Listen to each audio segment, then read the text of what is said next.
ನಮಸ್ಕಾರ ವಿದ್ಯಾರ್ಥಿಗಳೇ, NSK tech news Kannada YouTube ಚಾನಲ್ಗೆ ಸುಸ್ವಾಗತ. ನೋಡಿ ವಿದ್ಯಾರ್ಥಿಗಳೇ, ಈ ಒಂದು ವಿಡಿಯೋದಲ್ಲಿ ನಿಮ್ಗೆ ತಿಳಿಸ್ತಾ ಇರೋ ಮಾಹಿತಿ ಏನೆಂದರೆ KA CET exam time table announce ಆಗಿದೆ.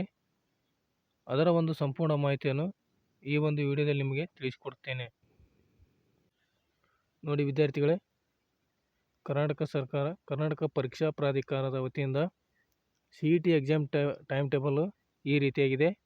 23/4/2026 ಗುರುವಾರ 10:30ರಿಂದ 11:50ರವರೆಗೆ ಭೌತಶಾಸ್ತ್ರ ಹಾಗೂ ರಸಾಯನಶಾಸ್ತ್ರ.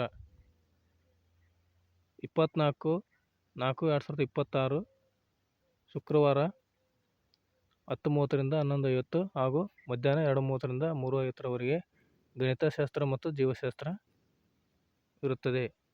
ಅನಂತರ ಹೊರನಾಡು ಹಾಗೂ ಗಡಿನಾಡು ಕನ್ನಡ ಅಭ್ಯರ್ಥಿಗಳಿಗೆ ಕನ್ನಡ ಭಾಷಾ ಪರೀಕ್ಷೆ ಬೆಂಗಳೂರು, ಬೆಳಗಾವಿ, ವಿಜಯಪುರ, ಮಂಗಳೂರು ಜಿಲ್ಲಾ ಕೇಂದ್ರಗಳಲ್ಲಿ ಮಾತ್ರ. 22/4/2026 ಬುಧವಾರ 10:30ರಿಂದ 11:30ರವರೆಗೆ 4ನೇ ತರಗತಿ ಮಟ್ಟದ 50 ಅಂಕಗಳೊಂದಿಗೆ ಈ ಒಂದು ಪರೀಕ್ಷೆ ಇರುತ್ತದೆ. ಅನಂತರ ಇತರೆ ಎಕ್ಸಾಮು ಮಾರ್ಚ್ 1 ಮತ್ತು ಮೇ 14, ಮೇ 23 ಅವತ್ತು ಇರುತ್ತದೆ. ಅನಂತರ July 18 MSc nursing, MPT, MSc AHS, October 11 KSET, November 21 M-Pharm, form D. ಈ ರೀತಿಯಾಗಿ CET ಎಕ್ಸಾಮು ಇರುತ್ತದೆ.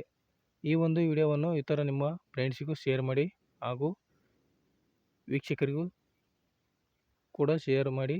ನಮ್ಮ NSK tech news Kannada YouTube ಚಾನಲನ್ನು ಸಬ್ಸ್ಕ್ರೈಬ್ ಮಾಡಿ ಅಂತ ಹೇಳ್ತಾ, thank you for watching this video.